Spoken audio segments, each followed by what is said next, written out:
And then, pangapat, eto, $25. Salamat o.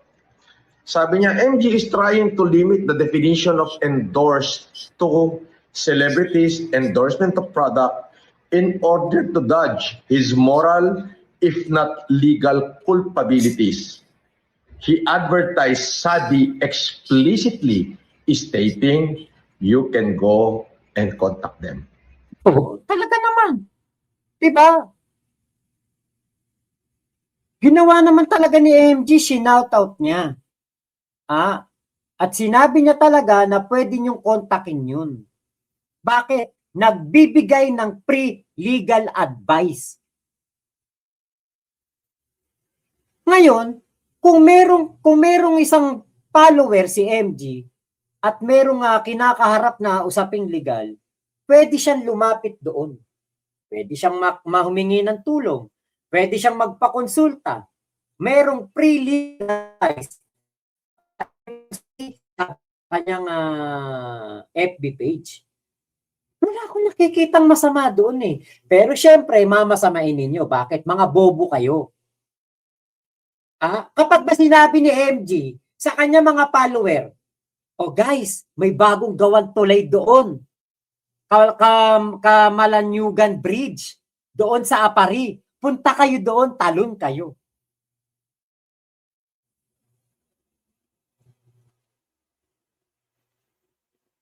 Common sense lang eh.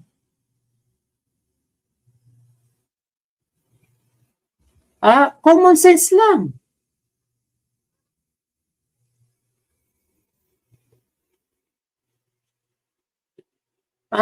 Sumunod ka at your own risk. Diba? Kung meron kang pangangailangan legal, o di magtanong ka. Wala namang masama eh. Hindi naman naniningil si Sabi doon sa kanyang pre-legal advice. Pre nga yun eh.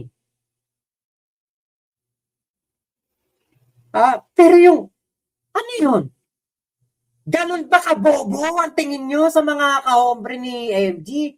Na kapag sinabi, ay, guys, merong bagong gawang building dun sa Rockwell. Akyat kayo sa rooftop, tapos talon kayo. Tingin nyo ganun ba kabobo? Ang mga sumusunod kay MG?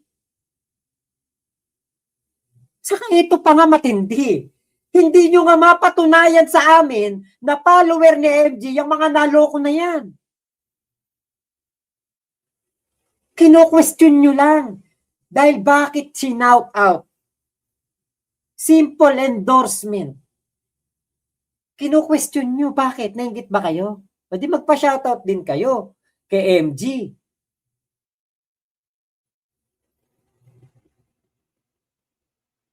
Diba? I could not see any logic in there. Tama naman.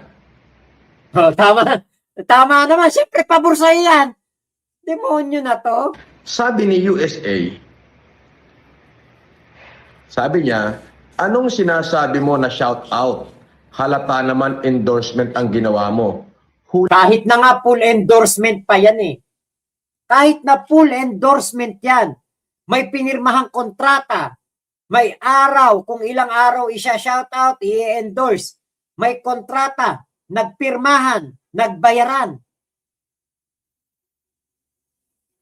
Walang pananagutan si MG dyan, ang bobobo ninyo. Ewan ko kung saan nyo nakakuha yung kabobohan na yan, na kapag nag-shoutout ang isang tao, nag-endorse ang isang tao, may liabilities siya doon sa maloloko. Putangin, susuntukin ko na tong webcam ko. Dudukotin ko na dito sa webcam ko to si Kulao. Kabobohan itong mga to eh.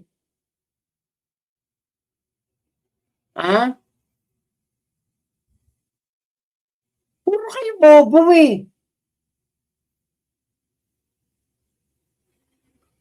Ibig sabihin, lahat pala ng nag-endorse kay Digong, dapat makulong din lahat. Bakit? Si Digong nandun ngayon sa sa kulungan. Nandun ngayon sa ICC. Ah, lahat pala ng lahat pala ng mga nag-endorse ng mga sugal na mga vlogger, dapat pala lahat ipakulong. Kasi nag-endorse sila ng sugal eh. Illegal yun.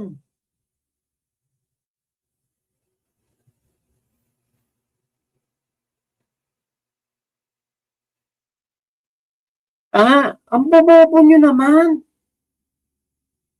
Dahil sa simpleng shoutout, ang gusto nila, pagbayarin si MG.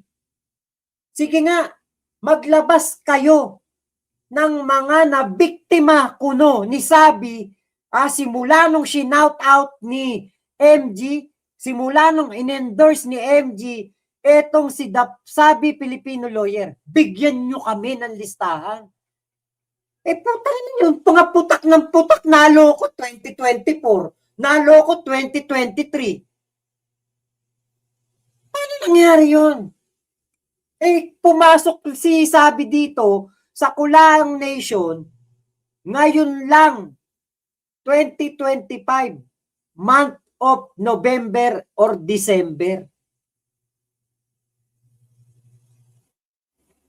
Gustong-gusto ko nang magmura dito, pinipigilan ko lang. Kung pwede lang po ako magmura talaga dito, mumurahin ko tong putang inang kulaong na to, tang ina mo ka, mumurahin talaga kita. Kaya lang kasi nagagalit yung asawa ko pag nagmumura ako eh. Kaya hindi po ako nagmumura dito. Kung pwede lang talaga, minura ko na yan. Meron kasi akong asawa na relihiyosa, paladasal, ayaw na nakakarinig na may nag-aaway o nagmumura. Kaya hindi ko po magawang magmura dito. Pero ang sarap murahin. Napakababaw.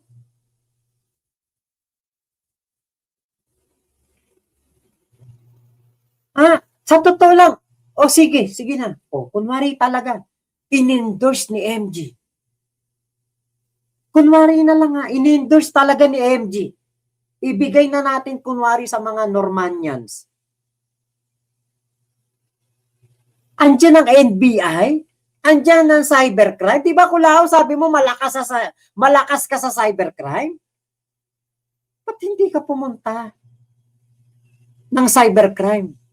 At ipacheck mo yung video ni MG na for membership only at ipaaral mo sa kanila kung meron bang legal liabilities si MG dahil sa sinasabi mong may mga nagrereklamo na naloko ni The Filipino Sabi Lawyer dahil sa kanyang endorsement. Ba't hindi ka pumunta doon, Kulaong? Bakit hindi mo yan ipaaral sa mga abogado mo? Nakalimutan ko. Ito nga pala yun.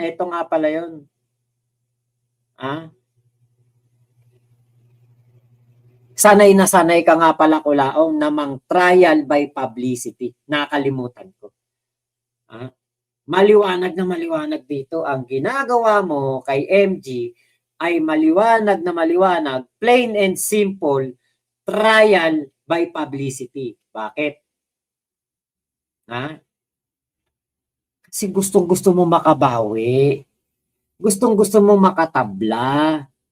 Kaya lang, di ba, hindi ka hindi ka naman tumatalab kay MG eh. Tinatarantado ka pa din ni MG. Buti sana kung nakitaan man lang namin ang pagiging takot si MG, pero hindi. Sabi mo nga nung nagbabakasyon si MG, nasa na yung basher kong kalbo na maitim, na makabaho? Nasa na yun? Tumigil sa pagbablog sa akin. Natakot. Ngayon bumalik. Bumalik na.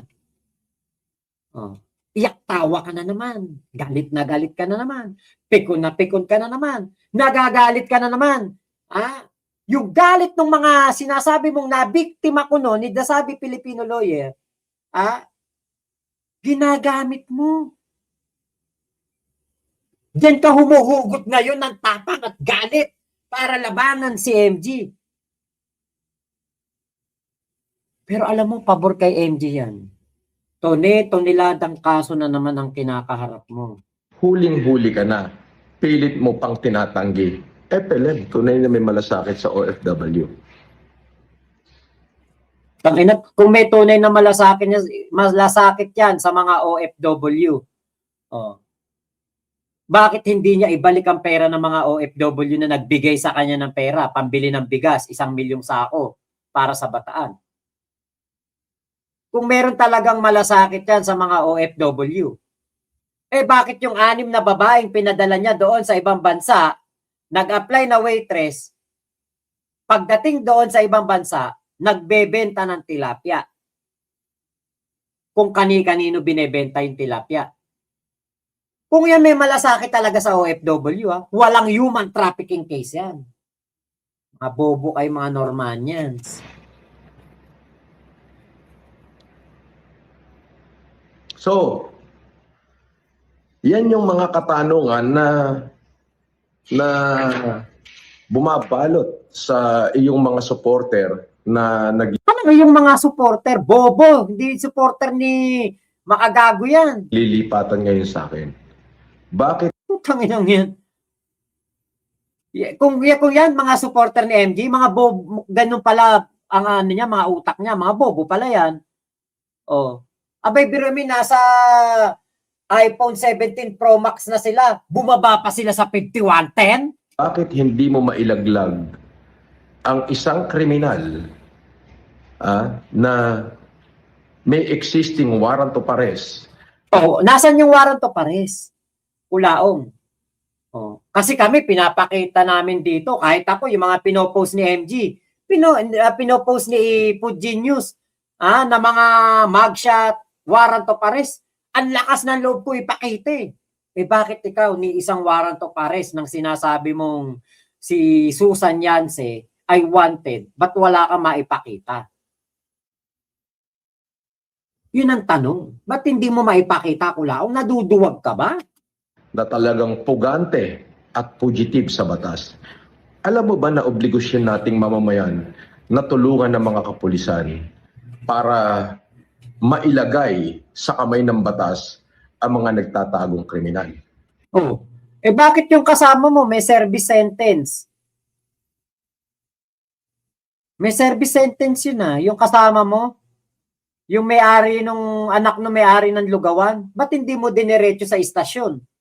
Pero ikaw, imbis na batikusin mo siya, imbis na kondinahin mo, ay hindi mo magawa, bagkos yung isang biktima pa ang sinabihan mo ng cyber libel. Oh, bobo ka kasi, Kulaong. Bobo ka. Sinisiraan si MG online. Sinisiraan siya online. Yun ang cyber libel. Kaya kakasuhan niya. Kasi nga, dahil nadismaya, yung nag-chat kay MG, dahil ang akala nila, kapag nagsumbong sila kay MG, babanatan ni MG Sabi. Wala namang bigat. Wala man lang kahit anong katibayan na nagkasala sa kanila si Sabi. Nagpakita ng mga resibo. Ano gagawin doon sa resibo? Husgado ba si MG? Hindi naman. Pulis ba si MG? Hindi rin. NBI ba siya? Hindi rin. CIDG ba siya? Lalong hindi. Bakit idadaan pa kay MG yung mga papeles o mga ebidensya na yan kung meron naman tayong police station? Doon kayo magsusumbong kapag kayo nagrabyado ng isang scammer. Hindi kay MG. Ano yun? Isusuba nyo si MG sa kaso? Ano yung Kulaong? Gusto mo kalabanin ni MG si Susan para kapag nagkamali si MG at nag-away silang dalawa, si MG kakasuhan ni Susan. Di ligtas ka na. Wala na yung focus sa'yo. Sa halip na kaso lang ni MG laban sa'yo, ang inaabangan namin at ang inaasikaso ni MG, kakalabanin niya rin si Susan. Hindi pwede yun. Sabi mo nga, ikay parang kabayo na merong tapahoyo dito. Ganon din si MG. Meron siyang tapahoyo dito at nakatutok lang siya na ikay maihuyo. Bobo. Oo. Pero itong nambibiktima, na kaibigan mo kuno, hindi mo siya kayang kondenahin. Diba? Kaibigan mo kuno. Nito lang naman lumabas yan si Sabi. Ikaw ba kapag may nakilala ka ng November, December? O may nakilala ka ng November, December, best friend mo na ba yan? Sanggandikit mo na yan? Kadugtong na ng bituka mo yan? Hindi. Ano ba akala nito si Kulaong? Itong vlog na to ay tinatanong ko lamang sa'yo. Kung ano ba? Hindi mo tinatanong. Inaakusahan mo. Huwag mo kaming gawing bobo ka. Ang iyong kasagutan dyan. At panglimang tanong, dahil sa napanood ko yung mga vlog mo, na kamo, lahat ng bodyguard ko, in-expose mo yung kanila, kayo yung Lapud Genius, in-expose mo yung mga mugshot nila, at sila yung mga nakalaya na, sila ay mga bodyguard ko, at kinukuha ko minsan para mabigyan ng patas na trabaho. Sinabi mo na mga kriminal, ipinapahiya mo sa lipunan, talaga ipinangangalandakan mo, iniiba mo ang usapan. Pero ito yung tanong ko sa panlimang tanong, ito medyo personal to makagago. Kasalanan ba na yung mga bagong layang bilanggo at yung mga nakapag-serve ng kanilang sentensya, kasalanan ba na bigyan sila ng bagong pag-asa at ituring sila na katulad ng isang malayang mamamayan sa ating malayang lipunan? So, hindi. Ako na sasagot ko lang, hindi. Hindi kasalanan yan. Hindi kasalanan yan. Alam mo kung ano mali nila? Sa Kulaong sumasama. Hot chicks, ayan. Salamat po. Thank you po sa inyong pakulay. You never argue with liars. You can't win because they believe their own lies. True. Diba? Totoo po yan. Pero for the sake of argument to saka gusto ko talagang masoplak si Kulaong. Hindi ko po mapalampas to. Putang ina. Walang mali doon. Kung ang nagbibigay sa kanila ng trabaho, marangal na tao. Kung ang nagbibigay sa kanila ng trabaho ay malinis na tao. Pero yung kriminal, kriminal din yung nagbibigay sa kanila ng trabaho at ginagamit sila pang-front sa kunwari matapang na paglabas sa publiko. Yun ang mali. Alam mo Kulaong, kung sa ibang tao sila sumama, ibang tao yung kanilang pinagtrabahuhan nung araw na yun, walang problema Kulaong. Hindi namin yung papansinin. Pero dahil nasama sa'yo, sa halip na mapabuti sila, lalo pang napapasama. Saka huwag mo sabihing mga mga hindi kriminal. Mga na nga di ba? Nakulong, nasentensyahan, hindi pa mapahuli. Dapat nga diniretso mo yan Di ba dapat diniretso mo yan sa kulungan? May service warrant na Ba't hindi mo dinala? Alam mo Kulaong, walang problema sa mga preso na nagbabagong buhay, sa mga nakulong na gusto na makapamuhay ng maayos, malaya at magkaroon ng pagkapantay-pantay sa lipunan. Walang masama doon Kulaong. Kaya lang alam mo kung ano yung mali. Sa'yo sila sumama. Yun ang mali. Yun ang mali. Kunwari, kay MG sila sumama. Walang problema. Bakit? Hindi ex-convict yun. Walang kaso yun. Lehitimo na nagbibigay ng trabaho.